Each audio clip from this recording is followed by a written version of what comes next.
নজর রাখবো পরবর্তী সংবাদে। ভারত পাক সংঘর্ষের আবহে ভারতের প্রত্যাঘাতে একদিকে যেমন পাকিস্তান হারে হারে টের পাচ্ছে ভারতের সঙ্গে পাঙ্গা নেওয়ার কি ফল হতে পারে, অন্যদিকে পাকিস্তানের মিত্র বাংলাদেশও এবার বুঝতে পারছে ভারত চাইলে কি না করতে পারে।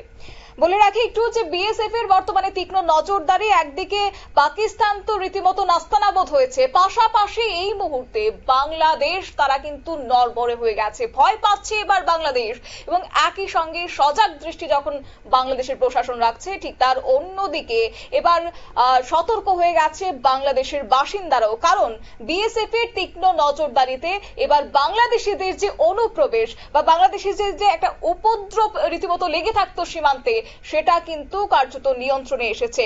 পাকিস্তানকে পাল্টা প্রত্যাঘাতের পর থেকেই প্রায় শান্ত পরিবেশে পরিণত হয়েছে নদিয়ার ভারত বাংলাদেশ সীমান্ত।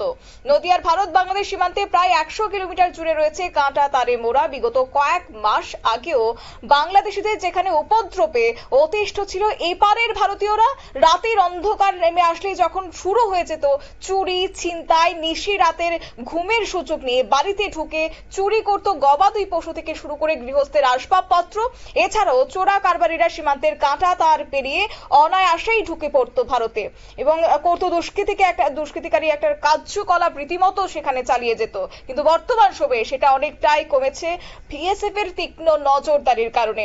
শুরুতে আমি শোনাবো সেখানকার স্থানীয় কৃষকরা কি জানাচ্ছেন। আমাদের সীমান্ত এলাকায় বসবাস, এই সীমান্তে আমরা ওপারে যখন আমাদের জমি জায়গা আছে চাষাবাদ আমরা করতে যাই, তখন কিন্তু চাষ করতাম একরকম, আর এখন চাষ সম্পূর্ণ আলাদা হয়ে গেছে। তখন কেমন হতো যে আমাদের যে বর্ডার ফোর্স বিএসএফ যেটা, সেটা আমরা চাষ করতে গেলেও দেখা যেত আমাদের যে ফসল হতো সেই ফসলগুলো বাংলাদেশের লোকেরা কেটে নিয়ে যেত।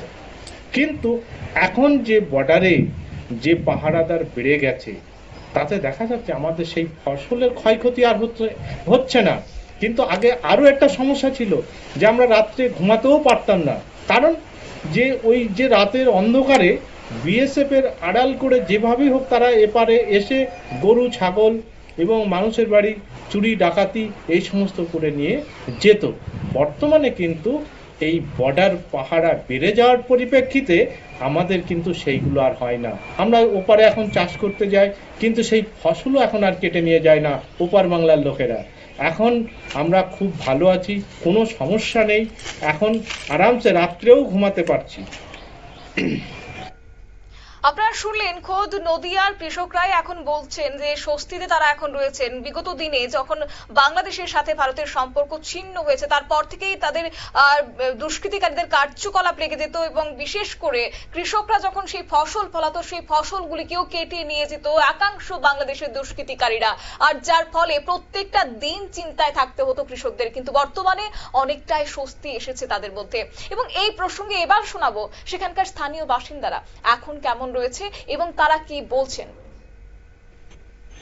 আগে আমরা যারা এখানে এই বাংলাদেশ সীমান্তের কাছাকাছি গ্রামগুলোতে বসবাস করি, আমাদের ভীষণভাবে রাত্রে একটা আতঙ্কের পরিবেশ তৈরি করে ফেলে দিত। বাংলাদেশের চোররা এসে আমাদের এখানে যে গরু ছাগল যাবতীয় যা কিছু পেত সমস্ত কিছু চুরি করে নিয়ে চলে যেত বিনা বাধায়।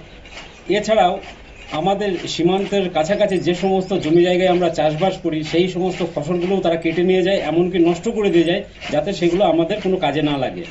তা বর্তমান পরিস্থিতিতে বিএসএফ এর কড়া সীমান্ত রক্ষার একটা ভালো ফল আমরা পাচ্ছি, এবং সেটা এই ইন্ডিয়া পাকিস্তানের যুদ্ধ আবহে আরও ভীষণভাবে আমরা সুরক্ষিত, যা আজকে কোনো চোর এবং হচ্ছে আমাদের ফসল নষ্ট করবার সাহস আজকে বাংলাদেশে কোনো লোক কিংবা প্রশাসনের তরফ থেকে সাহস দেখাতে পারছে না।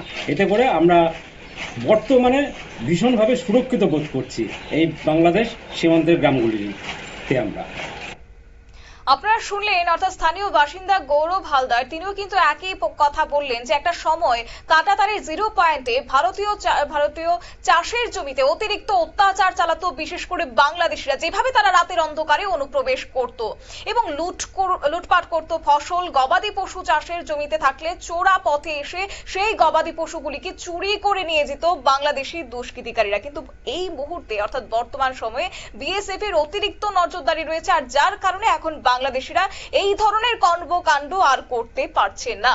যাব বিস্তারিত এই প্রসঙ্গে আমাদের সঙ্গে যুক্ত হয়ে গেছে সাংবাদিক অঞ্জন শুকুল। অঞ্জন বাবু, কি বলবেন?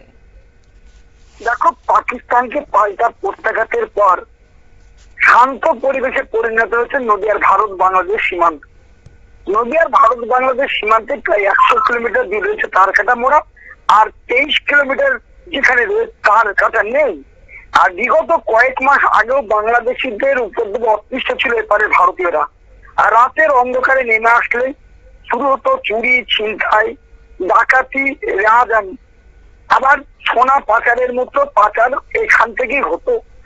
ফলে এমনকি দেখা গিয়েছে সীমান্তে বিএসএফ কে তাদের কাগজপত্র, ভারতের নাগরিকরা তাদের নিজস্ব কাগজপত্র দিয়ে তার কাটার উপরে করতে যেত গরু নিয়ে, সেই গরু নিয়ে পালিয়ে যেত কিন্তু বিএসএফ এই বাংলাদেশের ডাকুরা, অর্থাৎ ডাকাতরা নিয়ে চলে যেত দিনের বেলায়। সেখানে কিন্তু বিএসএফ অতটা ব্যবস্থা নিতে পারতো না, যেহেতু তার কাটার ভিতরে জমিতে তারা চাষ করতে যেত। আর এই ভারত পাকিস্তানের মধ্যে যুদ্ধের যে আবহ সৃষ্টি হওয়ার পর সীমান্তে বেড়েছে কিন্তু প্রচন্ড পরিমাণে নজরদারি। আর এই নজরদারি বাড়াতেই স্বস্তির নিঃশ্বাস ফেলছে সীমান্তের কৃষকেরা।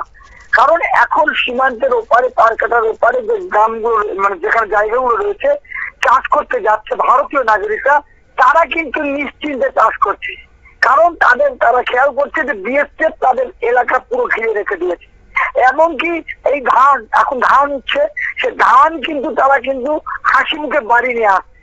কিন্তু এই যে কিছুদিন আগে পর্যন্ত চাষিরা কিন্তু এই সমস্ত ফসল নিয়ে আসতে পারতো না, বাংলাদেশের লোকেরা জোর করে কেটে নিয়ে যেত। ভারত পাকিস্তানের যুদ্ধের আবার ফলেই এই সীমান্তে বিএসএফ এর নজরদারি বেড়েছে।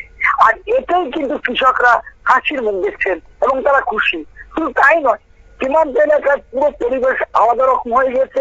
যেখানে পুকুর রয়েছে সেখানে মাছ ধরা ধরছে বিনা বাধায়, কোনো অসুবিধা নেই। কিন্তু আগে মাছ ধরতে গেলে সেই মাছ চুরি করে নিয়ে চলে যেত। এই আবহাওয়ার জন্যই সীমান্তের মানুষেরা চাচ্ছেন যে বিএসএফ এই রকম নিরাপত্তার দিক পাশাপাশি পশ্চিমবঙ্গ সরকারও যৌথভাবে যদি নিরাপত্তা দেয়, তাহলে সীমান্তে কোন রকম চোরা কারবারি কাজ হবে না, বাংলাদেশের কোন ডাকাতরা এসে ভারতে প্রবেশ করতে পারবে না। প্লাস যদি কোনো আততায়ীরা বা কোনো বদমাশ লোকেরা, জামাতুলের সদস্যরা বলো, আইএসআই গুপ্তচরেরা বলো, যদি সীমান্ত পেরিয়ে ভেতরে প্রবেশ করে, সেক্ষেত্রে কিন্তু তারা এখন প্রচুর পরিমাণে গ্রেপ্তার হচ্ছে এই কড়া নিরাপত্তার জন্য। তারা চাচ্ছে এই রকম থাকলে তারাও খুশি এবং তারা রাত্রিতে খুব ভালোভাবে ঘুমাতে পারে। একেবারে অঞ্জনবাবু, ধন্যবাদ আপনাকে।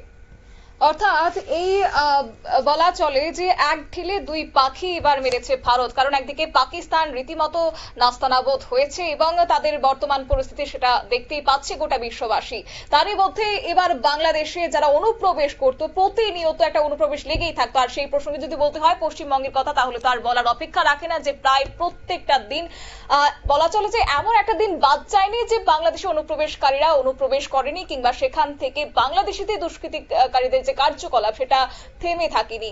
আর এই মুহূর্তে দাঁড়িয়ে বিএসএফ এর তীক্ষ্ণ নজরদারি, যার কারণে এবার সেই অনুপ্রবেশ বন্ধ হয়েছে এবং দুষ্কৃতিকারীদের কার্যকলাপ বন্ধ হয়েছে। আপাতত সেখানকার নদিয়ার বাসিন্দারা চাইছেন যে বিএসএফ এর যদি তীক্ষ্ণ নজরদারি আগামী দিনে রাখা হয়, পাশাপাশি কেন্দ্র এবং রাজ্য সরকার যদি সদর্থক ভাবমূর্তি ধারণ করে, তাহলে হয়তোবা এই অনুপ্রবেশ আগামী দিনে থাকবে না। নিয়ে নিচ্ছি ছোট্ট একটি বিজ্ঞাপন বিরতি, সঙ্গে থাকুন।